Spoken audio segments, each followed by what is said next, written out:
This is joint work with my advisor Russell and Tony Pitassi. An important open problem in proof complexity right now is lower bounds for AC0P Frege, which is the proof system that works over constant depth circuits with modular counting gates. And so in the circuit world, we have lower bounds for AC0P circuits through Rasparov and Smolensky, and so they use algebraic methods for their lower bounds, and so that pointed towards algebraic proof systems. And one of the first algebraic proof systems, Null Synthetics, was actually introduced to show that it can give lower bounds for AC0 Frege with counting axioms, which is a weaker notion than counting gates. Polynomial calculus was introduced as a generalization of Null Synthetics. So here's just a quick overview. So a tautology is represented as a system of polynomials P1 to Pm or over a field. Essentially the system lets you work in the degree D pseudo ideal, which means that given two polynomials, you can derive their linear combination, or you can multiply by a variable as long as you don't exceed degree D. The goal is to derive a contradiction, and the size of the proof is measured in terms of the total number of monomials. And we have strong degree and size lower bounds for Rasparov for PHP and Citin. So here's a quick overview of semi-algebraic proof systems. So these since lines in these are thresholds, they are not believed to be in AC0P Frege, because again in the circuit world we don't have that majority is in AC0P. So here's a quick intro. So in cutting planes we have a system of linear inequalities, and we want to derive a contradiction using either linear combination or multiplying by a constant, or dividing by a constant and rounding up. In positive syntax calculus, which is a generalization of sum of squares, it's a dynamic system. So you're given a set of non-negative polynomials, and you again want to derive a contradiction using linear combination or multiplication of non-negative polynomials, or just introducing a square and asserting that it should be positive. And so now back to the question of AC0P Frege bounds. So right now the state is that we have strong bounds for null syntax and polynomial calculus, but they have not been pushed to bounds for AC0P Frege. And so the natural next step would be to say, okay, let's try to strengthen these systems, give them more power, and maybe lower bounds for those will give us more insight. And the main message of our work here is that this approach may not work because some very intuitive ways of generalizing these systems are much more powerful than AC0P, or they do things which we don't believe to be in AC0P Frege. Okay. So what is the natural way to generalize polynomial calculus? So there have been many different generalizations proposed, but many of them are not Cook-Rekov systems, which means that it's not known whether the proofs in these systems are verifiable in deterministic polynomial time. So they usually require the use of polynomial identity testing. And so here we focus on generalization by Grigoriev and Hirsch, which is Cook-Rekov. And so the idea here is to introduce extension variables which are functions of the original variables xi. So I'm going to use x size for the original variables and y, z, and so on for the extension variables. So for instance, you can introduce extension variable y, which is a linear combination of the original variables, and so you can introduce a second extension variable which is a product of these yi's and so on. So this is just working with circuits. So it's equivalent to operating with circuits. Yeah, or like a straight line program. Yeah. I mean, this recursive definition is very reminiscent of straight line. So so the system depth D5.E, we define it as allowing extension variables which have up to d-2 alternating layers of this sum and product. Okay, so and the proof line, any proof line would be a depth D arithmetic circuit in the original variables. So say these variables are D minus 2 each, so the whole line would be a depth D arithmetic circuit in the original variables. And the size here we measure in terms of the number of monomials in all of these variables, which is again how you would measure size of straight line programs, for instance. Okay. So what is known so far about depth DPC? So we know that depth DPC is quite powerful. So here is a bit of notation. So I use A arrow B for proof systems A and B to denote that a B effectively simulates A, and I'll clarify what is effective simulation in a bit. When Grigoriev and Hirsch introduced this system, they showed that depth DPC over FP simulates depth order D AC0P Frege. So here the key thing is that these two depths have to scale together, so proportionally. So and they also showed that PHP and Citin tautologies are easy for depth 3 PC over appropriate fields. So PHP would be over say rationals, and Citin would be over a field which contains the right root of unity, for instance. And finally, so Raz and Samanet, they showed that cutting planes with bounded coefficients can be simulated by depth 3 PC over the rationals. Okay.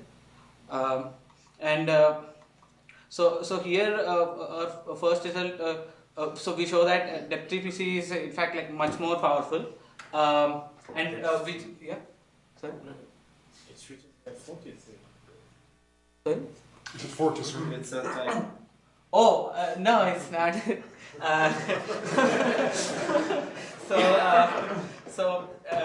We show that in fact depth 43 PC can simulate cutting planes and sum of squares. So the upper bound on the constant is 43, yeah. That's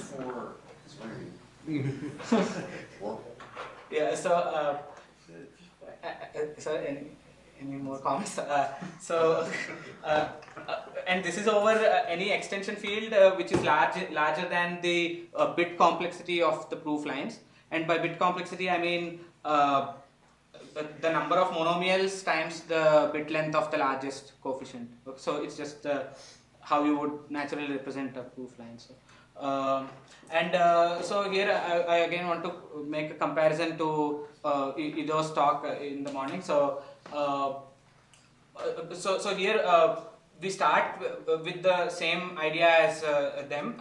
Is that if you want to do semi-algebraic reasoning over algebraic systems, you want to move from the polynomial to its bit representation. So in particular, you want to say that its sign bit is 0, for instance. That would say that the polynomial is positive or non-negative.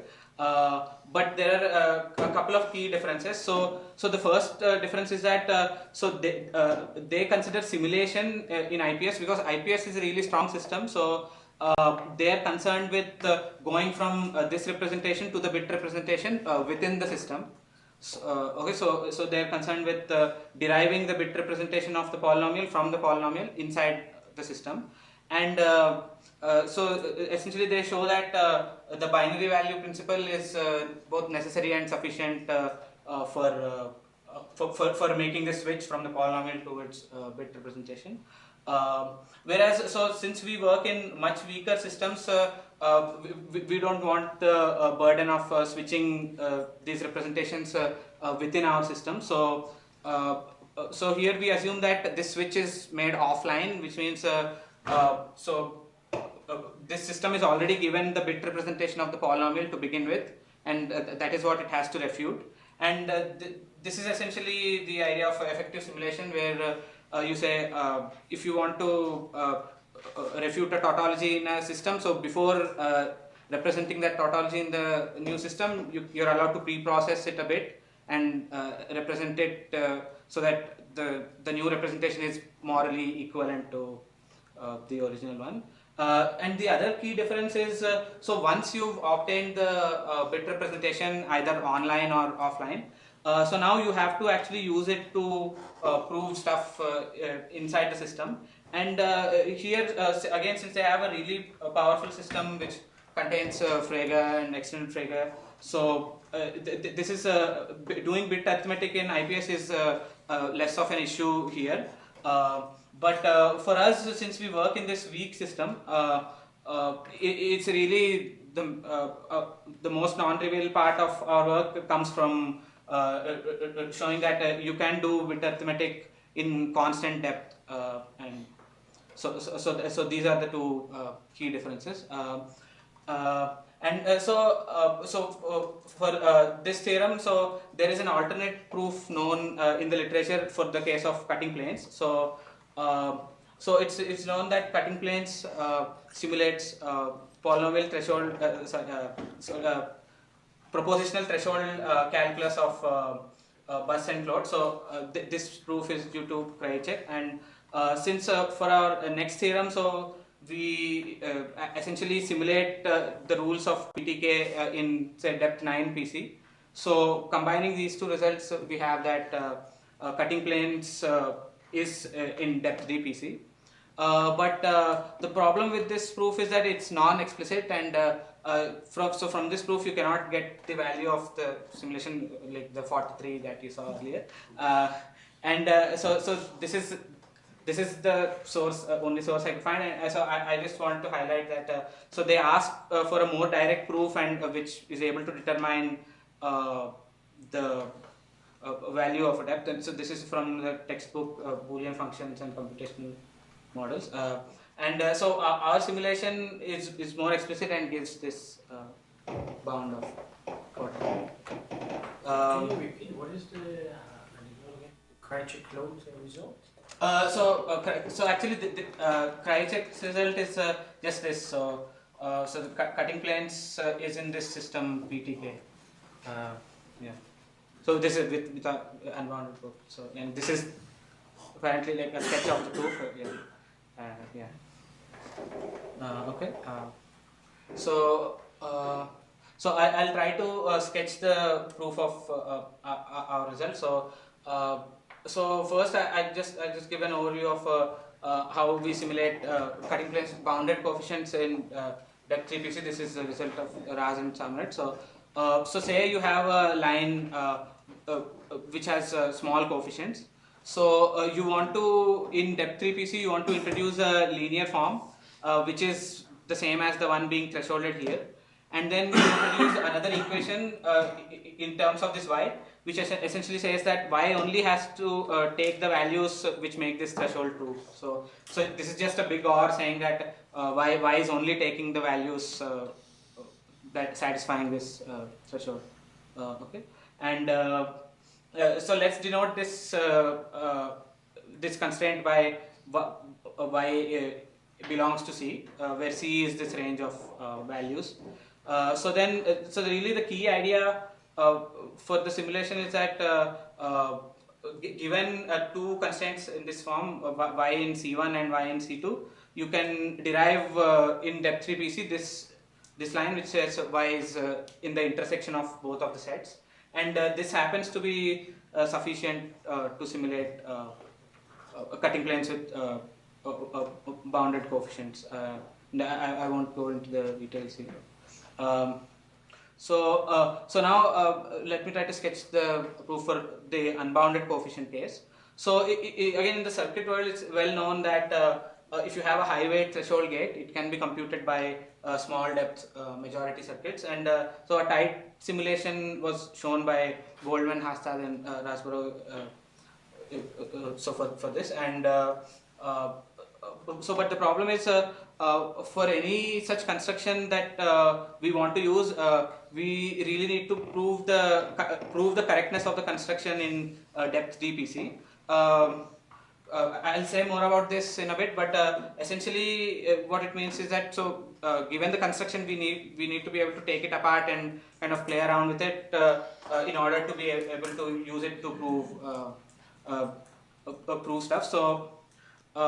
so therefore, and the issue with these constructions is they usually use stuff like Chinese remindering, which is really hard to reason with in these bounded depth systems. So we use this other much simpler but maybe less optimal construction by Maciel and Toniann. So what is this construction? So let's say we want to compute the threshold of n numbers a1 to an. First we just try to compute the sum of these numbers in low depth. So let's say each number is represented in binary, and we choose a block length of about log n, and we split the bits of each number into blocks of size log n. Okay. And now for each number we think of it as being made up of two parts, the odd part and the even part.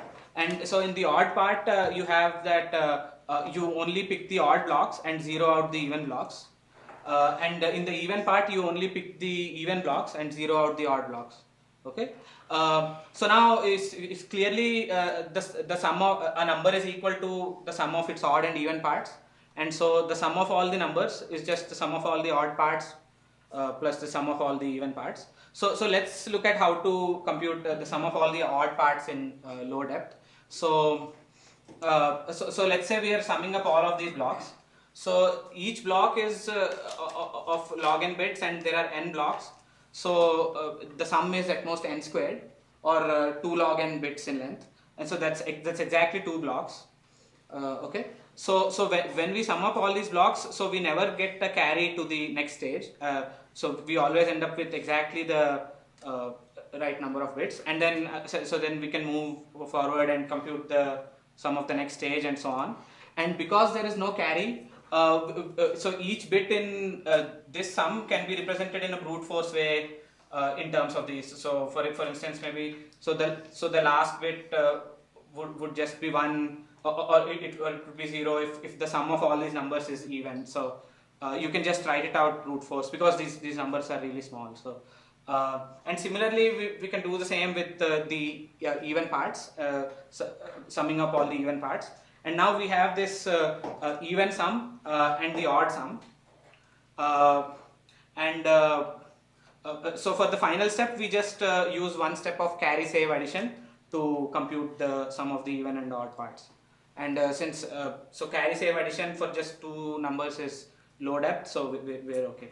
And now, so if you want to say now you express a threshold, you can just represent all these numbers in say 2's complement representation, and carry out this sum, and say for the sign bit of this just say that it is equal to 0.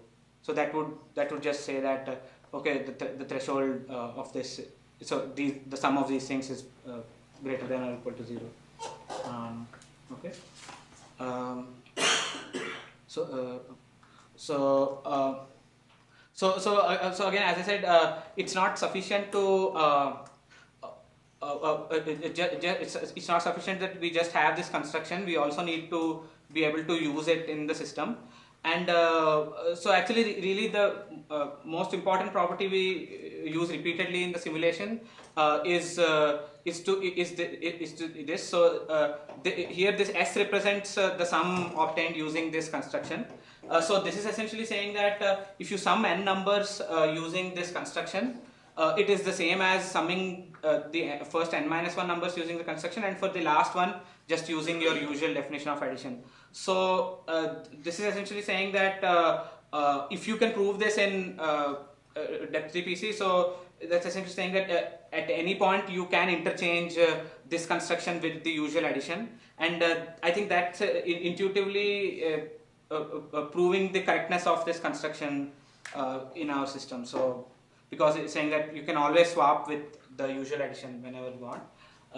So this is one of the key things we needed to show, and we also needed to derive some other basic properties within the system. Some things like to represent multiplication, we just use this construction and do shifted addition, and we have to again prove that okay, this is actually equivalent to multiplication, and again some arithmetic in 2's complement with the sign bits and so negating stuff and things like that.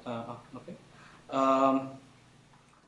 So for our other results, so we improve upon Grigoriev and Hirsch's result in two ways. So first we show that depth 9 PC would contain AC0Q Frege for any depth, but it would simulate it quasi-polynomially, and the constant would go into the quasi-polynomial here. And more importantly, this works for any prime Q over this fixed extension FP. So once again, so this is kind of going in the opposite direction of what happens in the circuit world, where so in the circuit world the exact lower bound is that so AC0Q cannot be so like a mod Q cannot be computed over FP. So and here we have this counterintuitive result that for any prime Q over a fixed extension FP, you can do this simulation. Okay. So again, there is a proof of alternate proof of a part of this result in the literature. So so depth D AC0P Frege is known to be collapsed into depth 3 AC0P Frege with a quasi-polynomial blow up. This is due to Bus et al. And again, so once we have this result, if you use the result of Grigoriev and Hirsch, which would scale the depths proportionally, so maybe it would put depth 3 AC0 Frege in some say depth 10 PC. So combining those two, you could get the result our result for the case of Q equals P. But again, as I mentioned, so our result is more general in the fact that it works for any Q, and maybe it's a simpler alternate proof for the case of Q equals. Okay.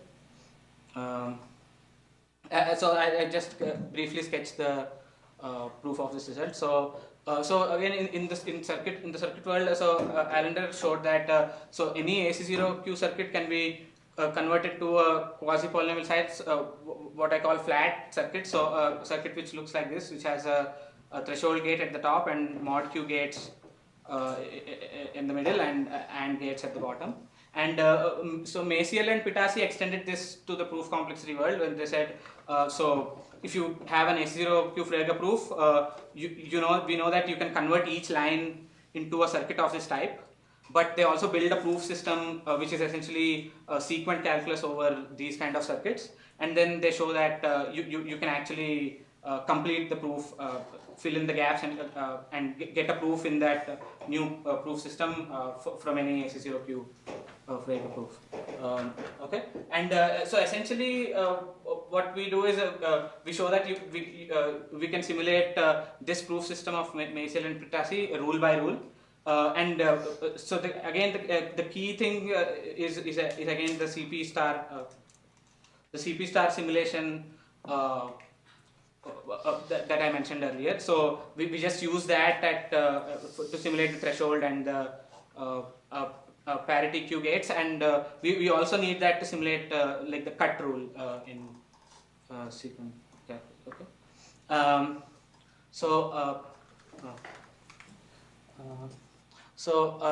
These are just some more of our results. So if you allow the depth to scale proportionally, we can show that the TPC can actually simulate TC0 Frege, where the depth is allowed to grow proportionally.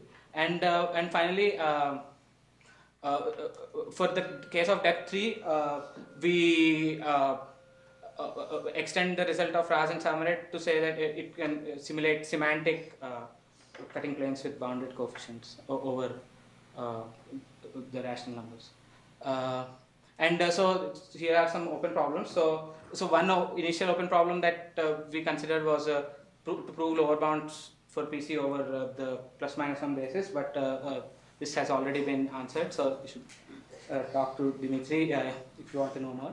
And so the other problem is prove lower bounds for depth 3 PC. So this definitely contains resilient, but it could be also more powerful, and it would also be interesting to prove for a very restricted version of this depth 3 PC. So this is the system where your extension variables are only linear transformations. So and it's interesting even to prove for this restriction version, which doesn't really contain it's not known that it contains polynomial calculus even. So but the CP star simulation still works for this case. And lastly, so our results need a large enough extension field. So can we do the same over the base field, or show that it's not possible? So